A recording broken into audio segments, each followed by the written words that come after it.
So, what is the one trait that a person should have in order to crack an interview? The trait of research. He should have research about the company, about the department, about the social handle and LinkedIn, that what he is going to face. So that is, I guess, one of the most important points for interview. I think having mental clarity of what you're speaking and authority of your thoughts and reasoning, it is one of the most important things while cracking an interview. Okay for me personally I think उसको बैठने की तमीज होनी चाहिए. वो interview में ऐसे ना बैठा हो, ऐसे ना बैठा हो, ऐसे ना बैठा हो.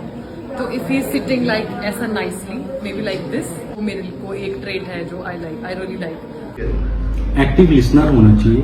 पहले क्या है कि क्वेश्चन को सुने, समझे, उसके अकॉर्डिंग आंसर दें और इधर उधर घुमा के नहीं, बल्कि जो पूछ रहे हैं जिस वे में पूछें उस वे में सिंपली आंसर दें. I guess everyone should be confident while giving answers. ਇੱਕ ਤਾਂ ਪੰਚੁਅਲ ਹੋਣਾ ਚਾਹੀਦਾ ਤੇ ਇੰਟਰਵਿਊ ਦੇਣ ਆਇਆ ਜਿਹੜਾ ਬੰਦਾ ਕਦੇ ਫੋਨ ਨਾ ਯੂਜ਼ ਕਰ ਅੰਦਰ ਬੈਠ ਕੇ. ਹਾਂ ਇੱਧਰ ਉੱਧਰ ਦੇਖ ਸਕਦਾ, ਕੰਪਨੀ ਦਾ ਵਾਈਬ ਚੈੱਕ ਕਰ ਸਕਦਾ, ਐਂਬੀਐਂਸ ਦੇਖ ਸਕਦਾ, ਬਟ ਕਦੇ ਫੋਨ ਨਾ ਯੂਜ਼ ਕਰੇ. ਉਹ ਬੜਾ ਨਾ ਅਨਪ੍ਰੋਫੈਸ਼ਨਲ ਜਿਹਾ ਲੱਗਦਾ.